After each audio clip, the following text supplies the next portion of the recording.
Sports and Songs podcast. We're season 4. Andy, this is episode 34, the sports episode, and we're going to cover a little All-Star game discussion. Yeah, a little different format today. The format will be different, Andy, but I think we might draw some listeners in to listen to the show because the All-Star game coming up from Major League Baseball has a lot of twists and turns and things that have changed over the years, and we want to provide some insight. Right. Either good or bad, but insight as far as the change. We're not going to go through the lineups, the starting pitchers, who's playing where for the National versus the American. But what are some of the games played? Yeah, how has the game changed over the years? Now, in the past, it was kind of the middle of the season. It was around the same time of year all the time, kind of the midway mark, they always called it, I always thought it was more like July 4th and, around 4th or 5th or something. And then now with that being the holiday, it's the second or third Tuesday of July all the time. So second or third Tuesday of July. And once again, is the home site alternate between National and American? I've never paid attention to that part. They kind of did, but then when all the new stadiums started popping up in the 90s, you got a new stadium, we'll give you the game in a few years. That part really didn't bother me where it was. Yeah. Consistency-wise. So middle of the summer, northern or versus summer, it didn't really matter the locations as far as that. Yep. I just remember it was always a big thing when I was younger, pre-cable. I mean, most people had WGN or TBS, so you got to see Wrigley and Atlantis Fields. Some of you, if you had good cable, you had WOR, so you got to see the Mets, Shea Stadium. But really, it was a chance to see these other stadiums. Cable wasn't a big thing yet. You had the game of the week on NBC, I think usually it was. So you see a different stadium every now and then. And that's what intrigued the All-Star game to me as a kid, because you see all these guys from the National League now. Because we're in American League City here in Minnesota, the Twins. So it's kind of exciting to see that. And as cable grew, the All-Star game still intrigued me a little bit, but not as much. And then when the interleague play began, it kind of almost ruined it, because you didn't have that dream matchup anymore. Hopefully you get that one time where, going back to 80s players to set up the story here, oh man, Dwight Gooden could pitch against, Kent Herbeck. You don't get you see that twice a year now, instead of hopefully the All-Star game, it lines up, so that kind of takes some of it out. It's almost just another game now to me. In the past, it was such a silo effect, the National League, and then over here is the American League. End of the year, you'd see those teams play each other, but that's only in the World Series. So it's always going to be the best, obviously the best teams or the teams that are competitive all the time. A lot of teams that I like weren't necessarily competitive at all. I never got to see the jerseys of a lot of times the Phillies or the Pirates or the Reds or, the Giants. You never saw those guys because they weren't in the World Series. And then interleague play came, it made it a little better to see those guys. And now it's all, the entire schedule is interleague, which there's no knock on that. The interleague is fine, but it takes away and dilutes the All-Star game that we knew growing up as kids, where you never had a pitcher against a batter, or at a field like this in a night game, at a different stadium you never get to see, and players you never get to see, but you heard of Dave Parker, Willie Stargell. Now you get a chance to see him. Larry Boa, Nate Schmidt, and like I said too, is you hear the names, and then the one player from each team thing, which they still have, but you get to see, wow, this team, the so and so team, they stink all the time. Wow, this is their best player. Never heard of them. Now you've even heard of the worst team's best player. You hear about them all the time. So I mean, with the nonstop 24/7 sports, online, social media, ESPN, there was a nonstop if you're a big fan. But if you were back then, there wasn't many options. You watch the game of the week on the weekends, maybe pick up a cable station, but you'd always get the local Twins against another American League, foe, and that would be really all you would get now. And that kind of ruined, with interleague play and cable, kind of ruined baseball card collecting too for me. because that's the main reason I love getting baseball cards. I could see the guys from other teams, especially the National League. The jerseys, the caps, the stats in the back. It told the card in the back, told a little information about the player. It was awesome. Now you can see these guys all the time with their home, their away, their alternate, their throwback jerseys. It's now shoved down your throat. There's so many things. The Nike City Connect. Yeah.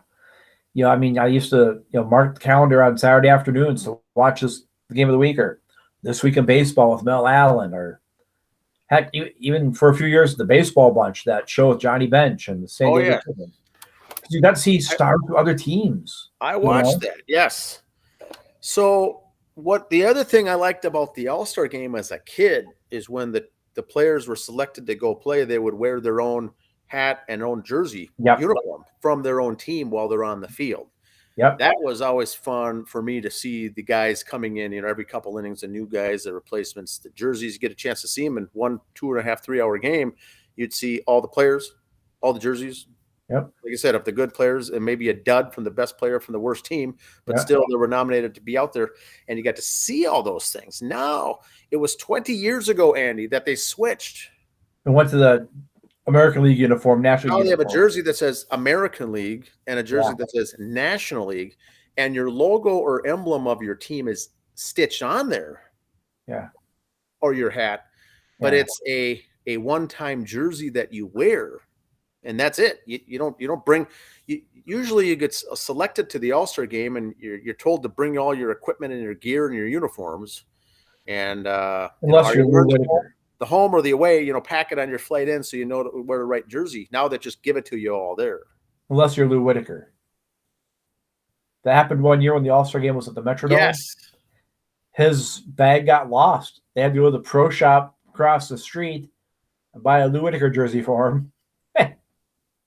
Oh, well. I remember that now. Yes. So they bring all their stuff. Now they've got, for instance, like the cap I'm wearing here now, it's the Major League Baseball, the official batting practice hat. So it's not nothing to do with the All-Star game, but they sell their own batting practice hats, and they switch into the game field-worn caps for the game. Same as the All-Star game. They'll all have a hat, jersey, probably a batting practice hat as well, and then they'll many times auction those off as game-worn jerseys, or put them out as bid and raise money as well, or sell them off, or take them as home as a keepsake. But they're a brand new jersey that we worn on the field one time. Yeah, and now, I guess to a point, I'm okay with that. But it was neat to see all the other jerseys. Now, with cable expanding, like I said, you can see the teams. Maybe the National League, American League jersey doesn't bother me as much as it first did. Without dragging religion into it, being the good Lutheran I am, I didn't like change. I like this is what you see. I've accepted that change in the All-Star game. I don't like the Home Run Derby. When it was first here at the Metrodome, was the first Home Run Derby, and they've changed how it's done so much over the year. I don't know. It's just a glorified batting practice, and I mean, I'd rather just watch batting practice, have them mic'd up here and BS them back and forth. I'd watch that more than a home run derby. But key word is watch. Yeah. Many people watch it, but they sell out the stadium by selling $40 tickets to get into the home run derby. So it's also a revenue, a big money-making thing to get seats. And it sells out, and people go and watch it. And they themselves get jerseys or uniforms to wear for that event. And bring your own person to throw the pitch. But they added that in 85 was the home run derby. It was little used, not much talked about, and now it's become huge where they have their own corporate sponsor. So a whole night is dedicated home run derby or whatever it's going to be. The home run derby, the MasterCard, or the Tires Plus event. Now, what about the annual Futures game, Andy? They've always held this, but not in part or in conjunction with the All-Star game on site. Now, it used to be in the minor league ballpark. They have their own All-Star weekend, which is, I wish it still was at a minor league park. That's their game. Yep. You can still televise it nationally, which they used to do. No problem with that. This year, the All-Star game's in Seattle. I don't like the fact they ship them all up there to play the game. This is the minor league AAA's Maybe let them have it, because there's some stadiums somewhere in minor league baseball this year that is losing out from the revenue of having the All-Star game. Seattle gets the bank another day's worth of tickets that they didn't have, so. So this future game has been around for decades, and the only thing I like about that it's tied in with this big weekend that's heavily promoted is that it does raise awareness for the average fan who doesn't know the futures game even existed or even what it is. And so it's raising awareness. But you're right. You're booking the plane tickets for all these guys to come up and play. They get their own new jerseys once again, and they play a game that, once again, it's another fun one to watch. Is all futures. So the futures is the future big stars of the game, the top prospects of the teams that are coming up play kind of in this, to watch. It's not like the league the Saints are in for their division for AAA. They used to have their own All-Star game. Now it's all minor league guys in AAA, and I believe some AA guys even make it up for this futures game. The futures, yes. And so it's not per se the north of the independent league and I guess the south of the independent league. No, it's minor league all-stars against minor league all-stars. So that's the part where it bothers me, is because it's not each branch or not each division, each league's own all-stars. The players that are at that futures game playing on the field are more than likely playing with people that they've never ever met in their entire life before at that game, and they may be still a Twins prospect, right, playing at different levels. So I think it's cool to see the up and comers, some of the big stars of the future. Does it have to tie in with Seattle and have it be held there as far as moving everything with the state in the city? I don't know. Now they have the Homerun Derby, the futures draft. There's also a celebrity softball game, Andy. Okay. Now where does it end? Well, they've added extra day. It used to be 3 days: Monday, Tuesday, Wednesday. Now they throw Thursday in there. The travel day, I don't know. Other things going on. Also, it used to be, pitchers, teams would kind of like mess up with their rotation going to the All-Star game if they knew a pitcher was going. Or they'd go, hey, he's not starting. He gets 1 inning of relief and that's it. So that part's still kind of sad, which I guess I'm okay with. I don't like that teams got to mess. I mean, there's been times it used to be too where, hey, so-and-so was supposed to make the All-Star game as a pitcher. Okay, he's going to go there, just tip his cap. He ain't playing because he pitched the Sunday before, and we don't even want to throw him an inning. No, he's not playing. And so what they do now is they'll opt out. Yep. Or the team will force you to opt out, or if you're injured and you're not 100%, they'll opt you out and then select another player to play in the game and make it as an alternate or something. But so, you still get the bonus in your contract for making the All-Star game. Yes, so it's a gray, fuzzy area there because... Yeah, and that's something that always bothered me too, is football's the worst with it, but with baseball, because we're talking about that, the so-and-so was a 3-time All-Star. Really? God love him. Tim Laudner with the Twins, the announcer. All-Star catcher Tim Laudner. No, he was our rep that year. He didn't win the voting contest. He didn't make it for the best catcher. That's just, we got to send a Twins player this year. Well, we sent so-and-so last year. Send somebody different now. That was, I guess, being a Twins fan in the 70s and 80s growing up. Which one of your players is going to go? Well, you can't really send your team's best player all the time, because if he was your best player, why is he getting voted in? You weren't hand-selected consecutive years. I mean, Laudner went 1 year. There should be asterisk, maybe. Yeah, you were token. You were the token player on the team. You had to be the representative. You didn't really earn your All-Star spot. Now, that's not to say that they weren't good, right, which they were, but the All-Star game is meant for the elite. The top cream of the crop is what you want to turn on the TV and watch the top players in that sport. Top not 2 or the 3 guys that are high average. The top 2 or 3 catchers should be there, not Yes. I'll catch her. So that's interesting. Now they also have the managers and the bench and the coaching and stuff. They've got head coaches, they got assistant coaches, pitching coaches are named, and they bring those guys then as well. It's a full week long event. Now, what I liked in the past, Andy, is that I could turn on the TV on a Tuesday night in July, All-Star game night, flip on the channel, watch some baseball, turn it off, and I could go on with my life, go on with my week. Yep. Now, if you're a big fan, some of these younger kids who are big fans, you'll get swept up into a 4 or 5 day event watching TV or DVRing the stuff that you missed. Your whole week is shot. I couldn't do that. It's way too much. But for the people who do, you have a nice good week of your summer kind of shot when you could be spending outside doing things, getting some fresh air. But there's so many events. The city once again makes the big bucks, and so Seattle this year will cash in with all the tourism, dollars. And next year they will vote on the next location, and they'll come up with the new logo and the new hats, the jerseys, and all of the events. But I haven't followed that celebrity. Back to the celebrity All-Star game. Yeah. Now, who plays in that? Just celebrity folks, former players or something? Well, MTV kind of had their rock and jock, and they do stuff like that. That's fine. Do that in the off season.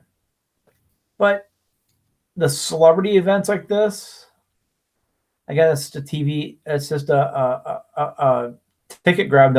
Another event to sell tickets for the stadium. Gimmick.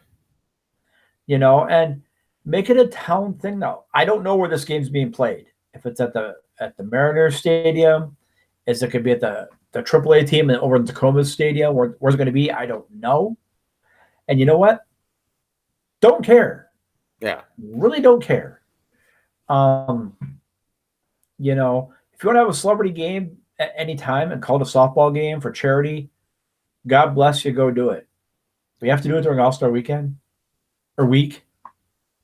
It's all part of it, and they keep jamming more things into it. Now, the last thing I want to touch on, the Major League Baseball draft. The draft now takes place on a 3-day period that starts in the location of the All-Star game that ties into it, where the first night of the draft, the first round draft picks are done there and announced and part of the broadcast. So it's kind of baseball week. Now, the draft was typically held in late June, I think. So the players drafted, it's 40 rounds, 30 teams, and those players all got drafted at the end of June, and then the free agents were picked up and whatnot. Now they move it a couple weeks into July, make it part of this event, which is fine and good. But Is it somewhat, Andy, do you think Major League Baseball knows that the other 3 sports are shut down this time of the year and they want to make it a baseball week? Is that why? This is your moment to shine. This is all eyes are on you. And 1 day wasn't good enough. 2 days weren't. We want a week. We want to make it a week. Well, and also the other sports are kind of dipping in. NHL has their draft this weekend going on. I think NBA's is coming up ahead. It shows how much I follow the NBA. Both, they just had both, I think, like a couple days ago. Right. So everybody's in draft mode. So MLB is like, we got to follow this. Everybody's talking draft. We got to do this now. We can't have ours be 3 weeks either side of this. This is 2-week period is draft period. We got to do that. So to a point, they're jumping on those coattails. I get it. So I guess I'm okay with that. Getting back to what you said about the locations, I just looked at the 2024 All-Star game is in Texas. So that's 2 American League cities back to back. Okay. 2 American League Western Division cities back to back. Does that bother me? Kind of a little, but you know what? With everybody playing everybody now, who knows? It used to be also the odd number years in the World Series, the American League was the home team. Even numbered years, it was the National League. Well, now, whatever league wins the All-Star game gets it. We want the All-Star game to mean something. I kind of don't like that. Every other year thing, again, being a Twins fan, worked out for us because we had the worst record of the teams in it and got to be home field. It wasn't best record like it is in hockey or basketball. Football's always a neutral site, so that don't matter. But baseball, every other year, winner of the All-Star game gets to pick the home field. That part kind of bothered me.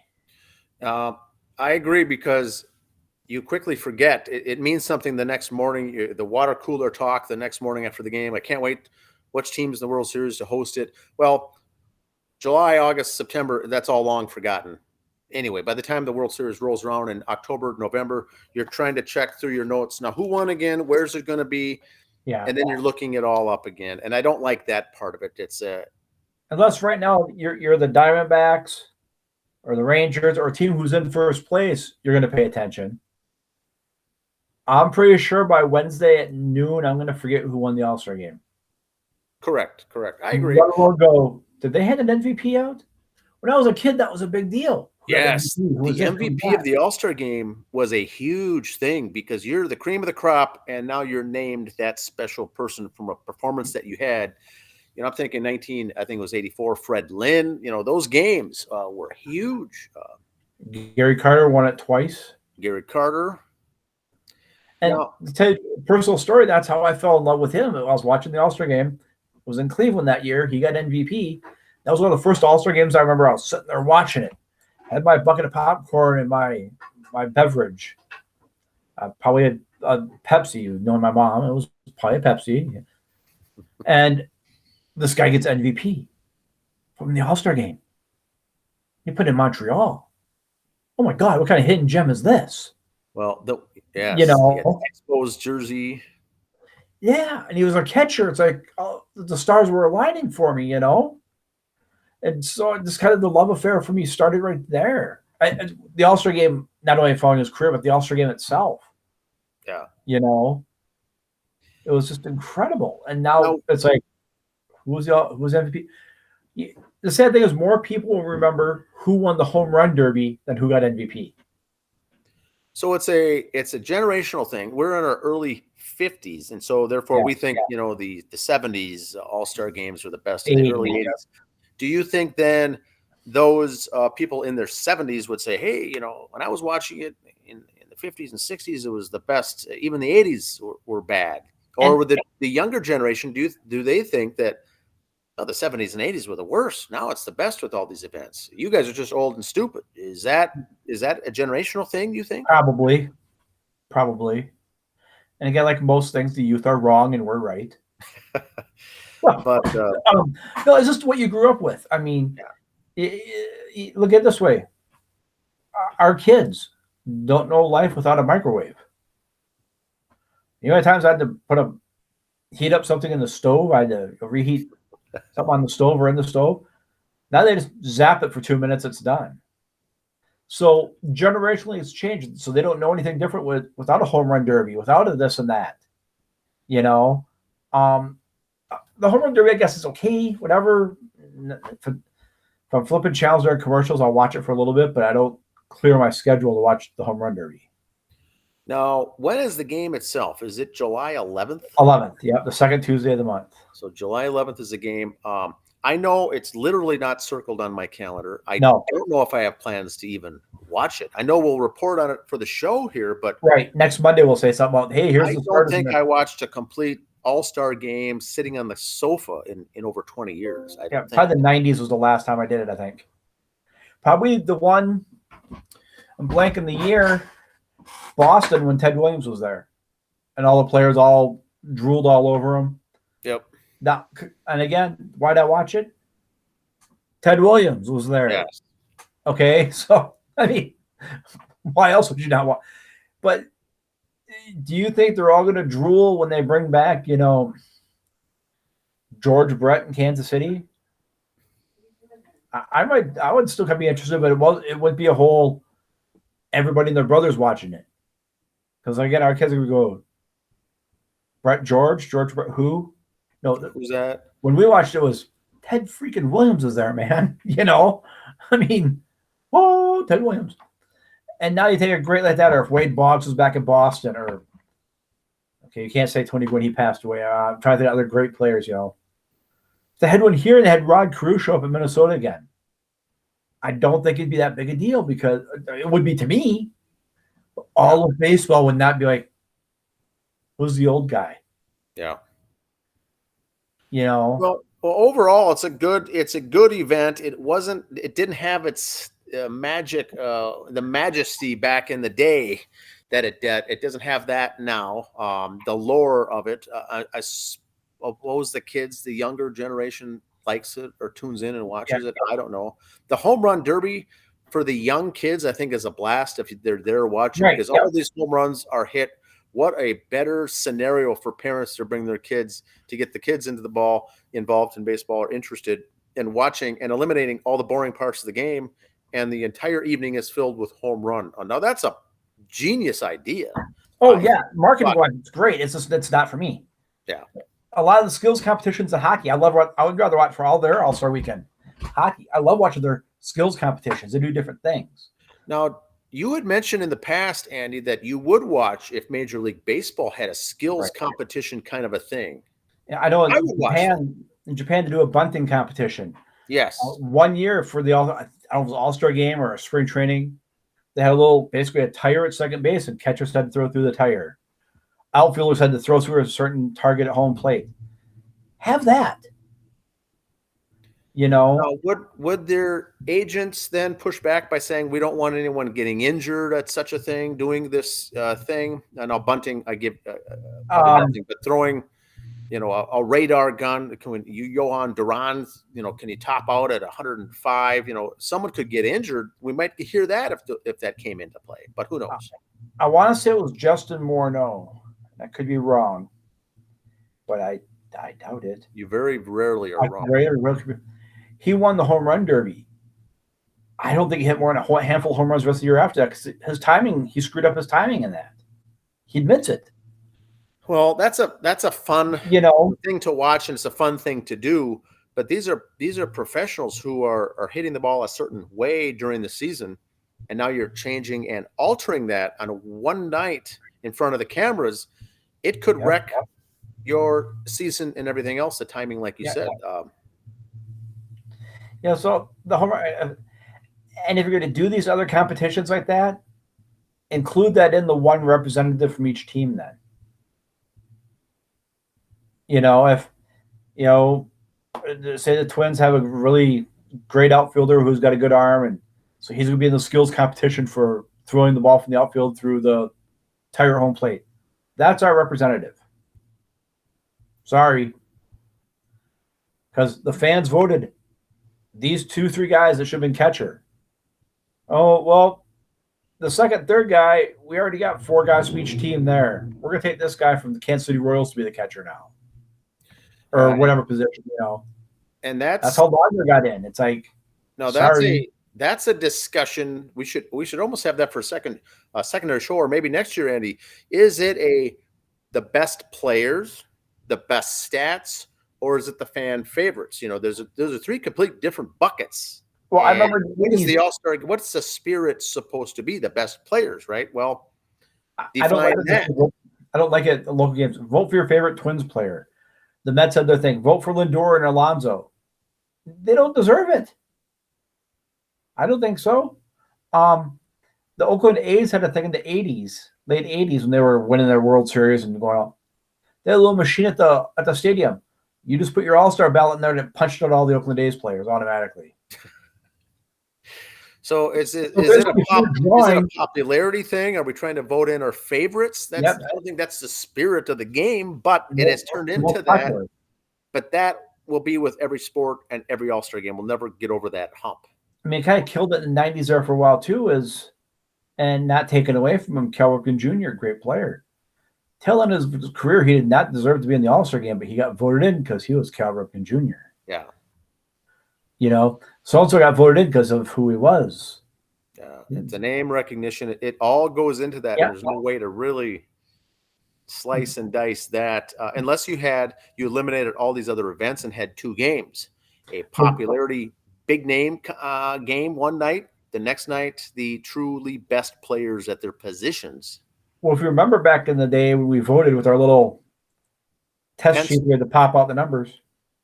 Pitchers weren't on there. The pitchers were truly the manager's call. So that's kind of where you got your one from each team in type of situation. Yeah. But still, you had to show the best of the best. Well, it's an interesting discussion, and for the listeners out there, there are no right or wrong answers. No, All-Star Game conversation is pure opinion. There is no right or wrong. It's a great discussion. I don't know how you could ever get in an argument with anybody about this because it's just your opinion. But please leave your comments below and suggestions and things because it is a good topic and it's one that'll never be over either. It is what it is. Yep. All right, we'll see you next week then on the show with the sports segment, and have a good week, everybody, and have a good 4th. See ya. Bye.